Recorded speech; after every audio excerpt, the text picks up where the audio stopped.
Números capítulo 5. Uno, vea el título que tenemos ahí. Dice, todo inmundo es echado fuera del campamento. Hoy vamos a estar viendo tres partes. Una parte es esa, que los que tenían que estar fuera del campamento. Después vamos a ver una parte sobre las leyes de restitución. Y después vamos a ver una ley que se llama ley sobre los celos. Vamos a ver de qué trata esta ley sobre los celos. Entonces vamos a estar leyendo. Dice la palabra de Dios. Jehová habló a Moisés diciendo, manda a los hijos de Israel que echen del campamento a todo leproso y a todos los que padecen flujo de semen y a todo contaminado con muerto. Así a hombres como a mujeres echaréis. Fuera del campamento los echaréis, para que no contaminen el campamento de aquellos entre los cuales yo habito. Y lo hicieron así los hijos de Israel, y los echaron fuera del campamento. Entonces, acá estamos viendo una ley de que toda persona que fuera, acá la Reina Valera dice inmunda, pero la palabra correcta es impuro. Es muy diferente inmundo a impuro, ¿no? Entonces dice, todo impuro es echado fuera del campamento. Entonces, ¿qué le dice Dios a Moisés? Manda a los hijos de Israel que echen del campamento a todo leproso y a todos los que padecen flujo de semen y a todo contaminado con muerto. La explicación de por qué tenían que sacarlos o la explicación de lo que pasaba con estas dos enfermedades la encontramos en Levíticos del 11 al 15. Para el que lo quiera escuchar los mensajes, les voy a dejar los links para que los pueda escuchar. Aquí esta lepra no es la lepra que nosotros conocemos en la actualidad, donde la carne se pudre y eso, que se forman llagas, no. Esta lepra, lo que les digo, está en Levíticos, consiste en unas manchas que le salía a las personas y se cree que sobre todo esta lepra daba era porque la persona hablaba mal de otras personas, hablaba chisme, calumnias y todo eso, entonces por eso daba. Y dice, también deben sacar a los que padecen flujo de semen, es más que entendible, que tenían esta enfermedad, y a todo contaminado por muerto. Esta ley también decía que si una persona tocaba un muerto, quedaba impuro, no inmundo, acuérdese. Esto no es que queden impuros, sino que no queden inmundos, sino impuro, es lo que significa eso. O sea, no es apto para estar en el campamento de Dios. Y pues acá lo que dice es que los echaban fuera del campamento. ¿De cuál campamento? Acuérdese que el tabernáculo está en la mitad de las 12 tribus. Cada tribu tenía un lugar donde debían estar.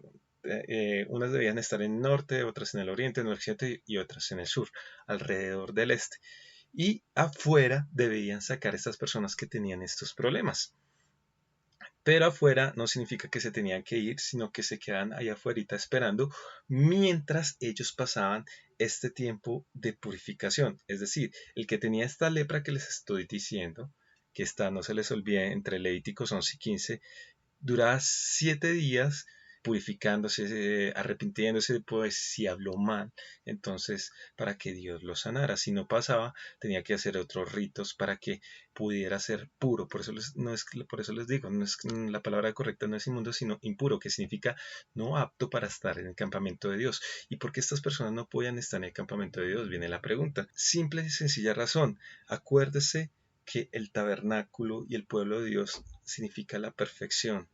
No solo eso, ahí estaba la santidad de Jehová. Y no solo eso, veámoslo también de que podían contaminar a otras personas si ya fuera una enfermedad más grave. Entonces guardaban como un estilo de cuarentena, ¿no? Entonces por eso los mandaban afuera. Y una vez que esto les pasaba, ellos nuevamente podían volver, tenían que hacer ciertos sacrificios y listo. La persona quedaba restaurada nuevamente, quedaba puro para nuevamente continuar en el campamento de Dios. Recuerden lo que les digo, el campamento de Dios significaba perfección. Aún más los sacerdotes, recuerden que ellos debían estar más puros que cualquiera del pueblo. ¿Por qué razón? Porque si ellos entraban con algún pecado o esto, allí cuando estuvieran ofreciendo el sacrificio, podían morir. Por eso es que se dice que tenían unas campanitas en sus vestidos, ya que si no escuchaban que sonaba, Entonces decían, este murió y tenían que arrastrarlo, lo mataban también en una cuerda y lo jalaban. Esta era la razón. ¿Por qué? Porque donde está Dios debe haber santidad. Acuérdense que también representa el tabernáculo vida. Dios es vida, no es muerte. Dios es perfección. Por eso no se podía permitir cosas imperfectas o impuras en este caso. Y dice el 3, así hombres como mujeres echaréis. Acá les voy a leer lo que trata Levíticos 11 al 15, los títulos que tiene la Reina Valera. Vamos a estarlos leyendo. Por ejemplo, el 11 dice el título, animales limpios e inmundos. Un hombre también se podía contaminar si uno de estos animales impuros, no aptos, él lo tocaba, también queda impuro. Había por esa ley, por eso habla también de muerto, no solo muerto de persona, sino muerto también de animal. Está también en las leyes acerca de la lepra, la que les llamo la lepra bíblica, la han llamado muchos, no es la lepra actual, lo que les digo, se cree que venía por la calumnia. El 15 habla de las impurezas físicas, como en este caso, ahí habla del flujo de semen, ahí habla cuál es el problema y cómo se debía purificar, pero no solo el flujo de semen, sino de la mujer que también tenía padecimiento de flujo de sangre. En este caso, en el Nuevo Testamento, vemos esto de la mujer que tocó el manto de Jesús o el borde del manto de Jesús, y ella no debería estar ahí, sino debería estar fuera del campamento mientras se sanaba, le pasaba esto. Entonces por eso ella se asustó tanto porque está incumpliendo el mandamiento de Dios. Pero bueno, sigamos. Entonces dice, así como a hombres o mujeres echaréis, fuera del campamento los echaréis, ya saben, no es que se fueran, sino iban a estar en la parte de afuera de las tribus, ¿no? Ahí van a estar mientras eran sanados de esto. ¿Para que mire lo que dice? Para que no contaminen el campamento que de aquellos entre los cuales yo habito, ¿sí?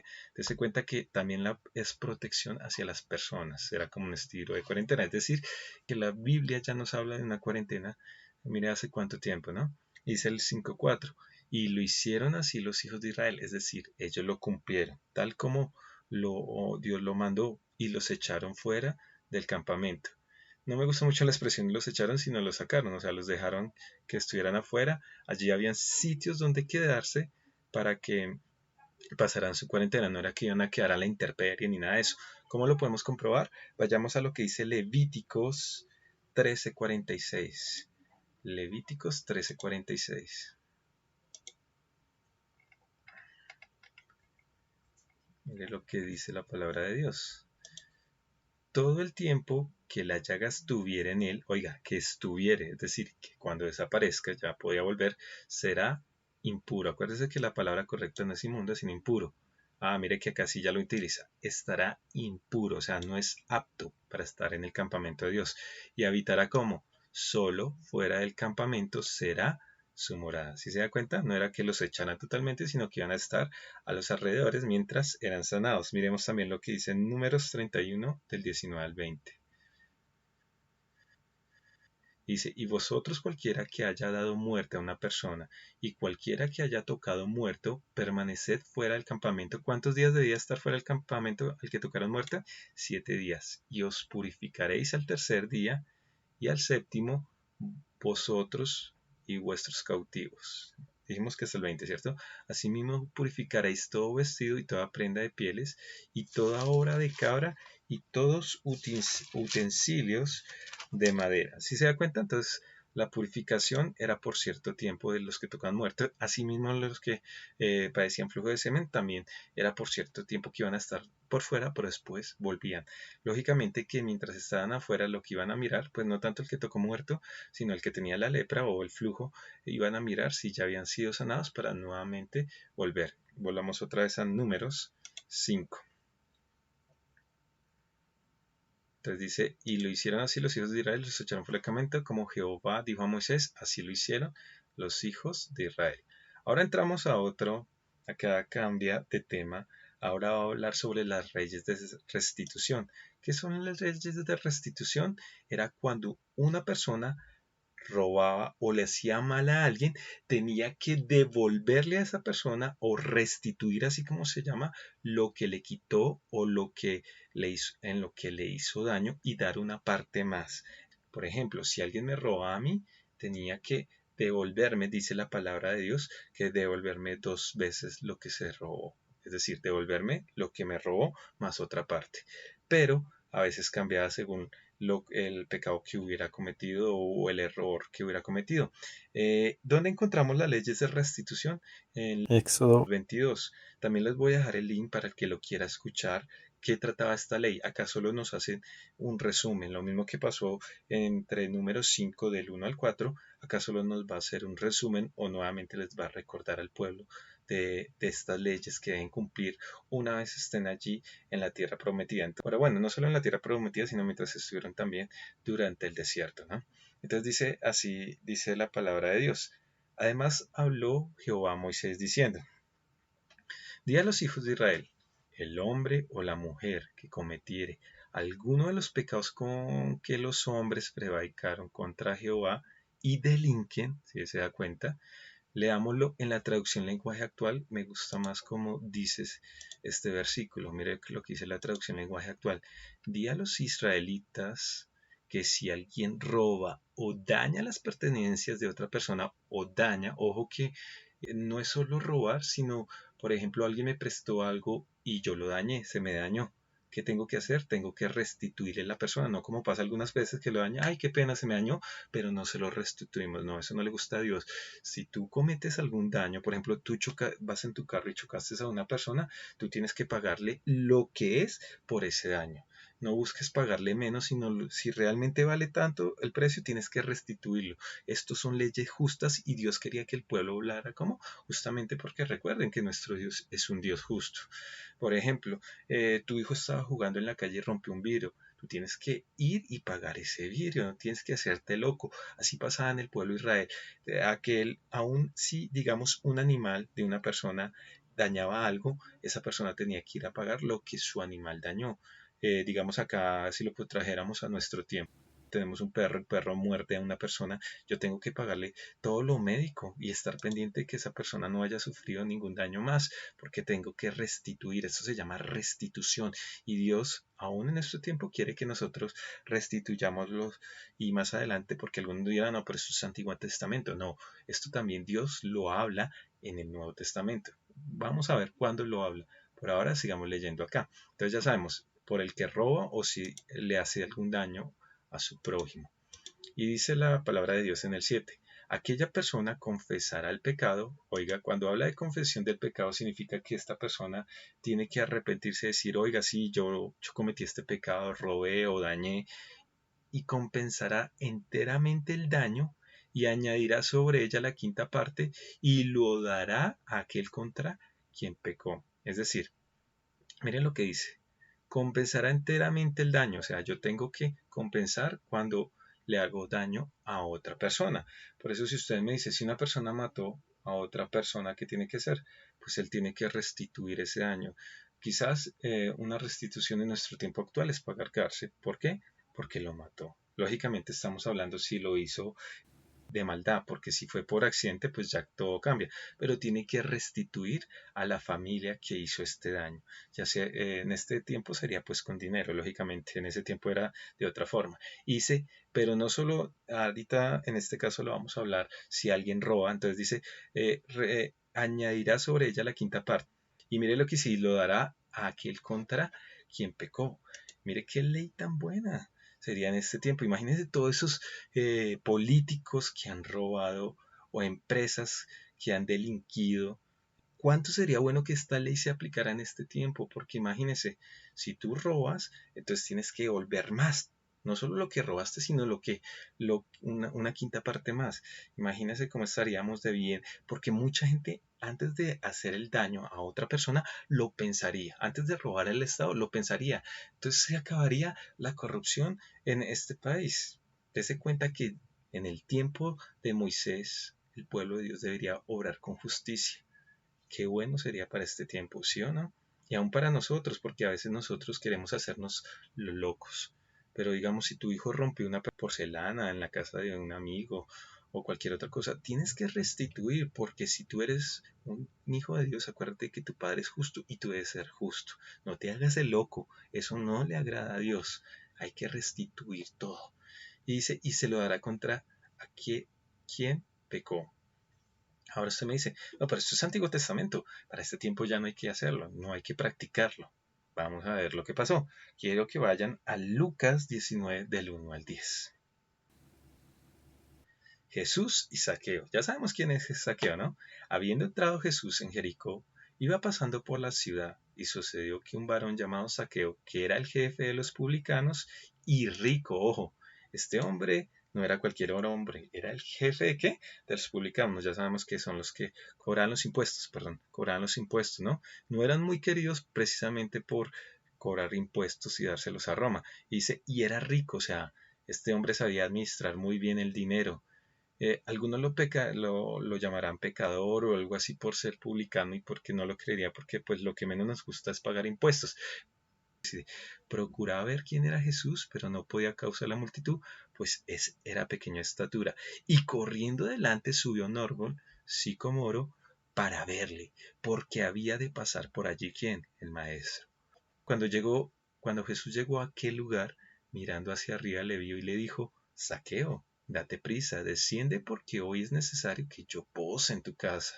Entonces él descendió a prisa y le recibió gozoso. O sea, dése cuenta cómo Zaqueo se sentía de contento de tener a Jesús porque sabía que había llegado la bendición a su casa. ¿Por qué la bendición? Porque Jesús le iba a traer palabras de sabiduría a él. Así como nosotros lo estamos haciendo, hoy recibimos con gozo la palabra. Algunos dirán, uy, qué pereza un viernes escuchar la palabra de Dios. No, para ti debe ser un gozo porque vas a adquirir mucha sabiduría. No por la sabiduría que enseña un hombre, sino porque el que enseña tiene que enseñar sobre el libro de la palabra de Dios. Entonces dice, entonces descendió a prisa y le recibió con gozo. 7. Al ver esto, todos murmuraron diciendo que había entrado a posar con un hombre pecador. ¿Cómo tacharon a Saqueo, que era un hombre pecador? ¿Por qué razón? Porque cobraba los impuestos, no era muy querido? Pero miren lo que va a pasar, vamos a ver si este hombre era malo o era bueno. Al ver esto, todos murmuraban diciendo que había entrado a posar con un hombre pecador. Entonces Saqueo, puesto en pie, dijo al Señor, oiga lo que va a hacer Saqueo. He aquí, Señor, la mitad de mis bienes doy a los pobres, y si en algo he defraudado algo, se lo devuelvo cuadruplicado. Ojo con lo que está diciendo. Saqueo está actuando sobre la ley. ¿Sobre qué ley? La ley de restitución. Ley que está en donde? En número 5, del 5 al 10. Está diciendo que Dios me juzgue. Si yo he obrado mal, yo voy a cumplir la ley. La ley me dice que si yo he robado a alguien, que si yo he defraudado a alguien, yo tengo que devolverle más. En algunos casos será el doble, en otras veces será 4 veces. Y por eso él lo dice. Conociendo esta ley, él dice, se lo devuelvo. Estoy seguro que yo no he defraudado a nadie. Estoy seguro que yo no he robado a nadie. Es decir, yo estoy a paz con Dios. Es más, Señor, yo ayudo a los pobres tal como lo manda la ley. Es decir, él se tenía confianza que él estaba orando bien y dice, he aquí, Señor, la mitad de mis bienes doy a los pobres. Acuérdese que era un hombre rico. Acuérdese que lo que yo les decía en un tiempo, Dios nos bendice, pero ¿con qué razón nos bendice? Para que nosotros ayudemos a otros. Si tú eres de aquellos que le gusta acumular y no ayudar, ojo, tienes un problema. Porque Dios te da para que tú des. Porque, acuérdese, Dios nos da todo, Él da de gracia. Así nosotros también debemos ser. Lógicamente no todo. Dese cuenta que acá también Saqueo nos está dando una enseñanza. No es darlo todo, es saber cuánto se da, porque también tenemos que tener para sustentarnos nosotros. Y si más si tenemos un negocio, pues debemos tener dinero para sustentar este negocio. Él dice, y doy la mitad. Él estaba cumpliendo la ley. Dice, y si en algo he defraudado a alguno, es decir, él no había defraudado a nadie, se lo volveré cuadriplicado. ¿Qué está diciendo? Que aquí venga alguno y me diga que yo lo he robado. Y se cuenta que ninguno fue, pero le decían pecador. Es decir, quizás él está actuando mucho mejor que cualquiera de los que lo juzgaban, que lo denunciaban. Y mire lo que dice Jesús. 9. Jesús le dijo, hoy ha venido la salvación a esta casa, por cuanto él también es hijo de Abraham, porque el Hijo del Hombre vino a buscar y salvar lo que se había perdido. Aquí Jesús les da una lección más. ¿Por qué vino la salvación a esta casa? Porque recibieron al Maestro, porque recibieron al Mesías. ¿Quién es el Mesías? Jesucristo. Mientras que los otros estaban criticando a Jesús porque se sentaba con un pecador, pero no buscaba lo principal, la salvación. Recuerde que mucha gente, y Jesús se entristeció, lo buscaban porque por lo que Jesús les pudiera darle. Les dice una vez, ustedes me buscan es por la comida. A los discípulos dice, ustedes quizás vienen a buscarme es porque yo venga a formar un reino, pero este hombre estaba gozoso porque tenía al maestro, porque quería escuchar la palabra de Dios, quería saber si Jesús era realmente el Mesías. Por eso dice, hoy ha venido la salvación a esta casa, por cuanto él también es hijo de Abraham. Y les dice una cosa, él también merece la salvación, él también merece que él también puede arrepentirse, pero le estaba mandando más el mensaje a ellos. Ustedes tienen que arrepentirse, recibir a Jesús, al Hijo de Dios, para que la salvación venga a sus vidas. Y dice, porque el Hijo del Hombre vino a buscar y a salvar lo que se había perdido, es decir, entre esos saqueos. Y nosotros también somos testimonios de que nosotros buscamos a Dios, porque nosotros también estábamos perdidos. Por eso llegó la salvación a nuestras vidas, porque nosotros reconocimos a Jesús. Saqueo reconoció quién era Jesús y por eso lo buscaba y tenía tantas ganas de conocerlo. Otra vez devolvámonos a Números 5:8. Terminamos. ¿Qué es la ley de restitución entonces? Números 5:8. Ya vimos una parte que es devolver, pero ¿qué más tenían que hacer con las leyes de restitución?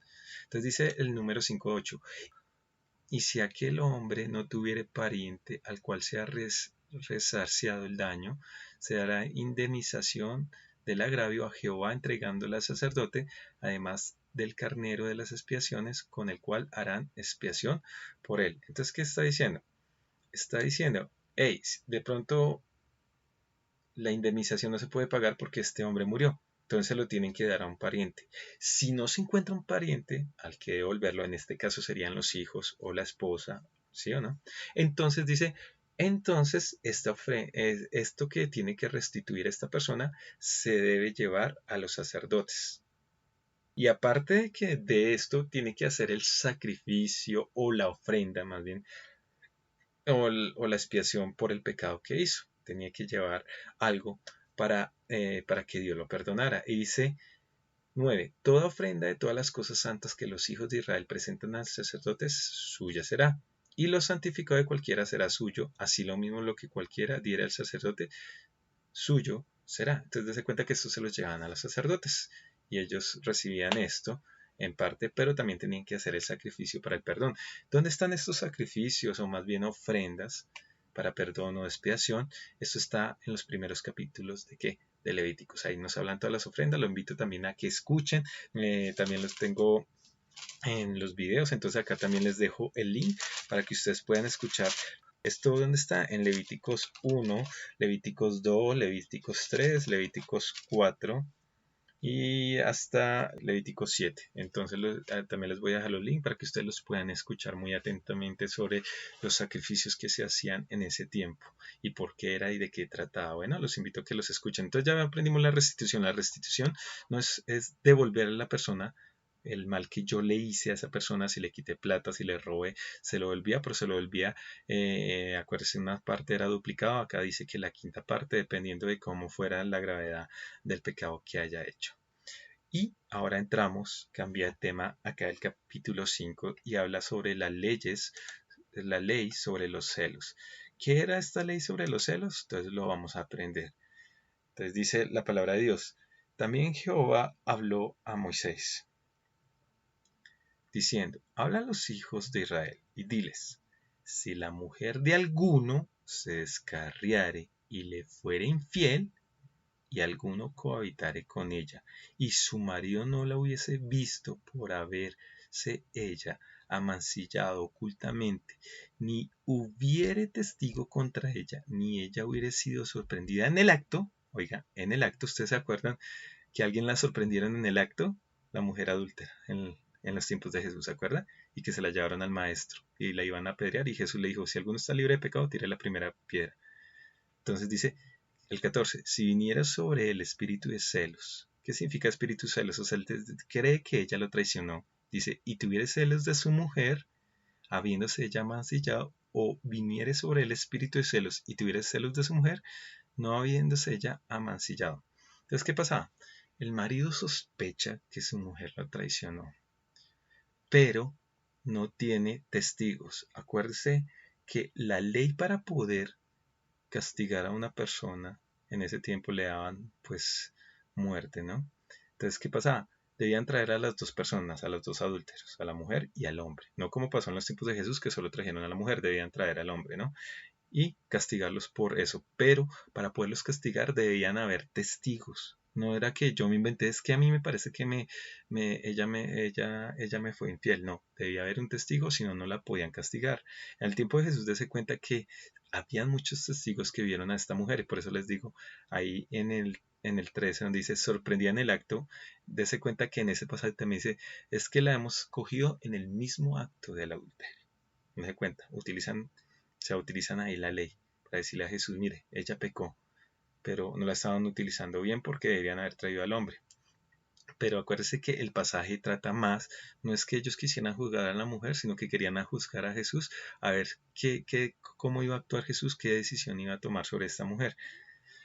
Eso también lo vimos, les dejo también el link para que ustedes lo puedan escuchar este pasaje. Entonces, bueno, entonces acá, entonces él tiene sospecha, pero ¿por qué tiene sospecha? Acá no es que me lo estoy inventando, no. Las sospechas a veces son infundadas porque yo les decía en una prédica una vez, ojo, un hombre, en la anterior prédica, a los 8 días, ojo, un hombre no debe, o una mujer, no debe que, si es casada, no debe quedarse con un hombre a solas. Se cree en este caso que el hombre vio que esta mujer hablaba con este hombre, se sentía cómoda, es más, se ríe, y de pronto, entonces, ¿qué tenía que hacer el marido? Decirle, oye, no me gusta que estés a sola con un hombre. Y digamos, vuelve y pasa el tiempo y vuelve y nuevamente los encuentra a solas. Entonces, lógicamente, ¿esto qué va a hacer? Le va a crear celos al esposo o a la esposa. Ni tanto hombre ni mujer, porque usted mira y bueno, y con el hombre que, pero bueno, es que lo que pasaba en este tiempo, acuérdese que los hombres, la cultura, no Dios, permitía que los hombres tuvieran más mujeres, pero ojo, podían tener más mujeres, pero debía tenerlas muy bien. Es decir, no las podía poner ni aguantar hombre, y en vestimenta, en todo, debería darles gusto en lo que ellas querían. Entonces, ¿qué pasaba? Por eso es que casi no se toca del hombre, pero el hombre debería ser muy fiel a sus esposas. Y ojo, porque si él quería tener otra persona, él debería manifestar que va a tener otra persona y no solo tener aventuras. Además, si tiene varias mujeres, pues no va a estar jugando pues a ser infiel, ¿no? Pero acá trata más que sobre por la mujer también, es porque a un hombre de pronto se le puede comprobar más fácil el adulterio más que a una mujer. ¿Por qué? En ese tiempo, pues lógicamente si el hombre cometía adulterio, lógicamente ¿qué iba a pasar con la mujer?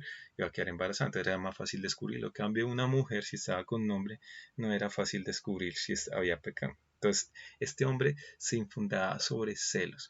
Por eso el consejo que yo les digo, y el consejo no es mío, sino de la palabra de Dios, si tú eres casado, no te quedes con una mujer a solas, no es recomendable. Siempre es mejor que esté otra persona. En este caso, pues lo ideal es que sea tu esposa. Y si tienes que dar un consejo, pues que sea un lugar abierto donde todo lo pueda ver para que no vayas a caer en adulterio, tanto para el hombre como en este caso sí, en esta época, tanto para el hombre como para la mujer, porque ya sabemos que nosotros los hombres debemos ser fieles a nuestra esposa. Entonces, ojo con eso. Por eso les decía, el mejor amigo de un hombre y el mejor amiga de una mujer debe ser su esposo y su esposa. No se los olvide. Pues usted mira, ay, pues sí, pero entonces yo no puedo, una mujer no puede tener una amiga. Sí, yo estoy hablando es que la mujer no puede tener un mejor amigo, ni el hombre puede tener una mejor amiga. Ojo con eso. Debemos tenerlo siempre presente y sobre todo si somos líderes cuando vayamos a dar consejería, que sea en un lugar abierto, no donde todo se escuche, pero que sí las personas puedan ver lo que estamos haciendo. Tengamos mucho cuidado con esto porque la palabra dice que esto crea celos. Y acá esto se estaba creando celos porque seguro el marido tenía sospecha de que esta mujer pasaba mucho tiempo con este hombre, es decir, le agradaba estar más que con su marido. Entonces él tiene la sospecha, pero no sabe si su mujer quizás pecó o no pecó. Y quizás, pues usted sabe, como en todo tiempo, llegan rumores. Mire que tal persona se la pasa con tal.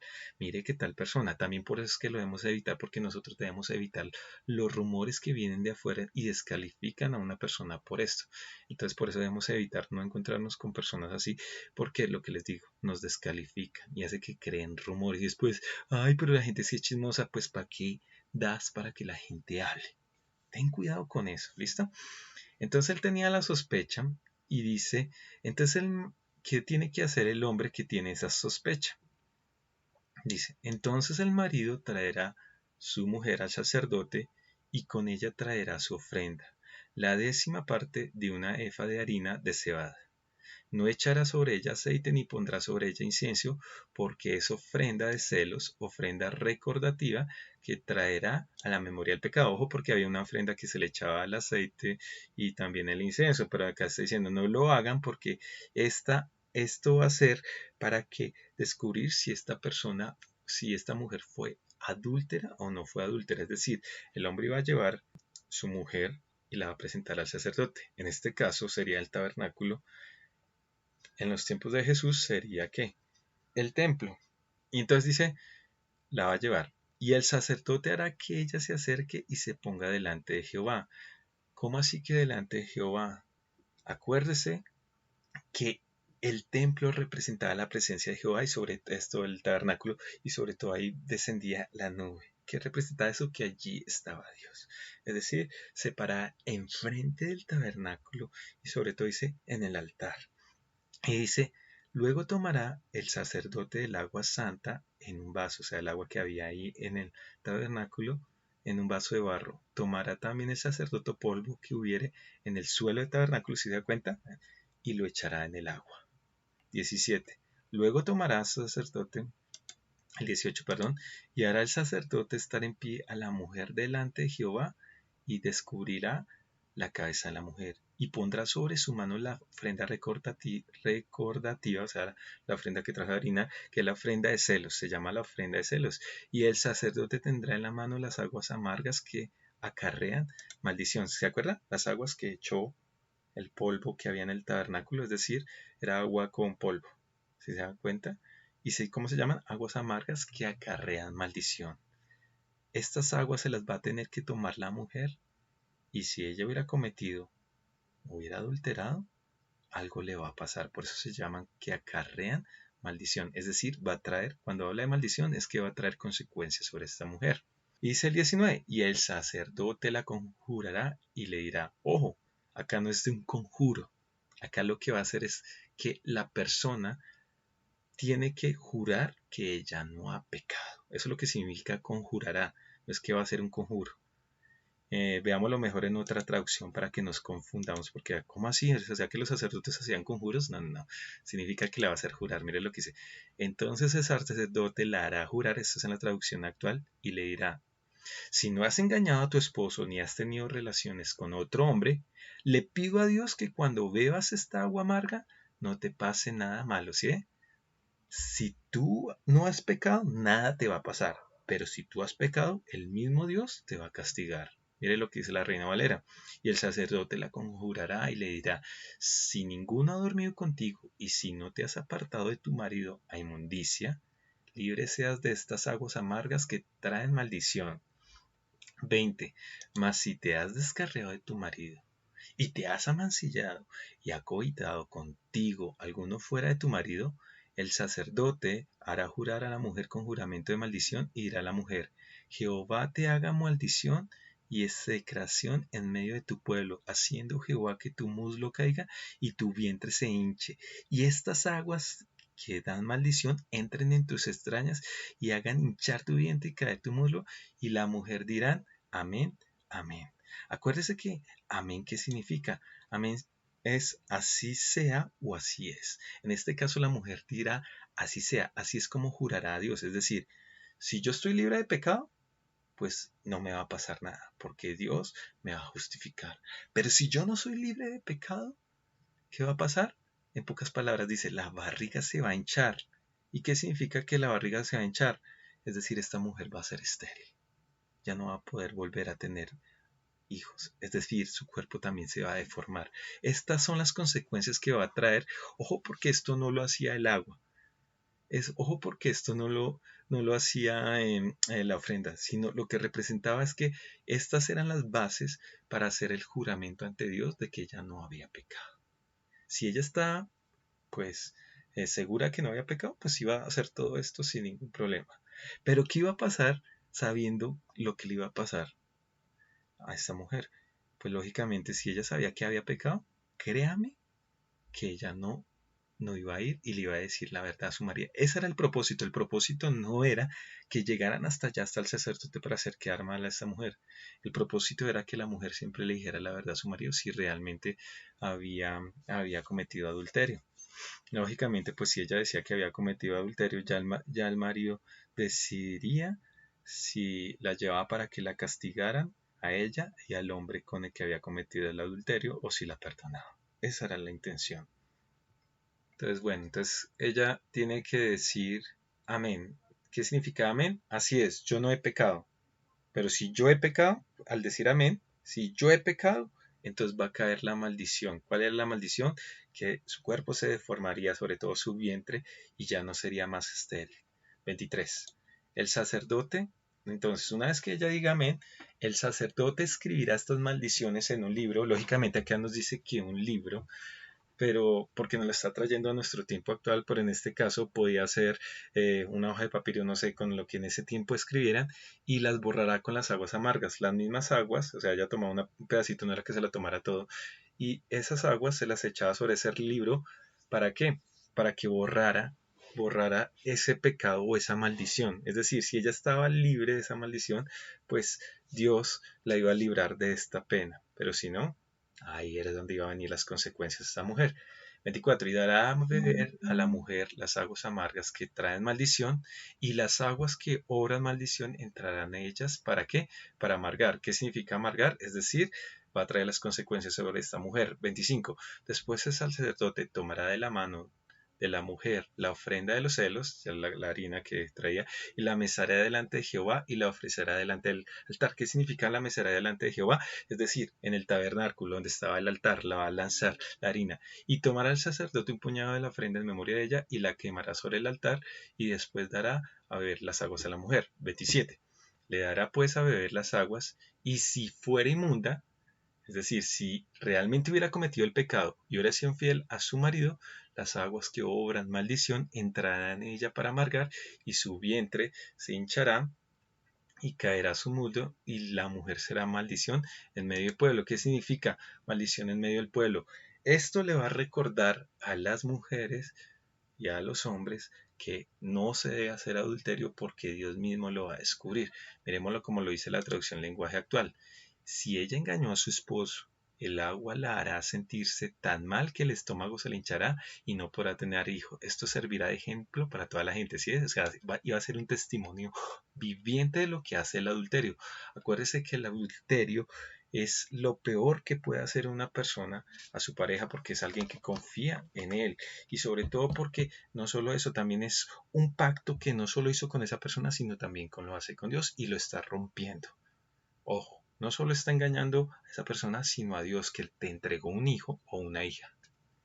Dice el 28, mas si la mujer no fuera inmunda, sino que estuviese limpia, ella será libre y será fecunda. ¿Sí?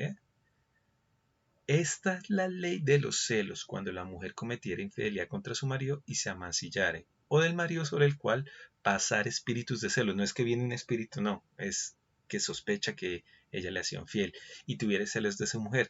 La presentará entonces delante de Jehová, y el sacerdote ejecutará en ella toda esta ley. El hombre será libre de iniquidad y su mujer llevará su pecado. ¿Sí se dan cuenta? Entonces Dios mismo iba a detectar si si la mujer era infiel o no. Dios iba a descubrir si había pecado o no había pecado. Pero si ustedes se dan cuenta, en toda la Biblia al parecer esto no pasó. Ya sea porque la mujer fue pillada con varios testigos, ya sea que la mujer le decía la verdad a su marido para que no la fuera a llevar al sacerdote, porque si usted se da cuenta, pues no hay ningún caso de que haya pasado esto. Pero esto servía para que el pueblo se mantuviera puro, para que el pueblo no fuera a pecar, porque acuérdese que el adulterio es algo grave que no se puede hacer. Acuérdese que el adulterio es comparado como si también, o Dios compara que si, cuando nosotros traicionamos a Dios con otros dioses, Él lo toma como si eso fuera adulterio, es decir, que el adulterio es muy grave. Acuérdese que en los 10 mandamientos también se habla de esto. Éxodo 20:14 dice, no cometerás adulterio. Están los 10 mandamientos que nosotros no lo sabemos. Quizás las personas no se den cuenta de lo que se nos olvida. Y esto es lo que trata el pasaje. Quizás las personas no se dan cuenta. Quizás tu marido no se da cuenta. Quizás tu esposa no se da cuenta. Pero se nos olvida que Dios es el que está mirando. Y aunque hoy este rito o esta ceremonia o esta ofrenda, porque es más una ofrenda, o la ley de los celos, como la llamaba acá la Reina Valera, no se hace, pero Dios trae justicia si tú le eres infiel a tu esposo o a tu esposa. Este es el mensaje y este es el espíritu de este pasaje. Cuando hablo del espíritu de este pasaje es la enseñanza de este pasaje. La enseñanza de este pasaje, no se te olvide que Dios se da cuenta de todo. Y Dios va a traer la debida retribución que tú hicieres. Si tú te portas bien con tu esposo o tu esposa, Dios te va a devolver eso.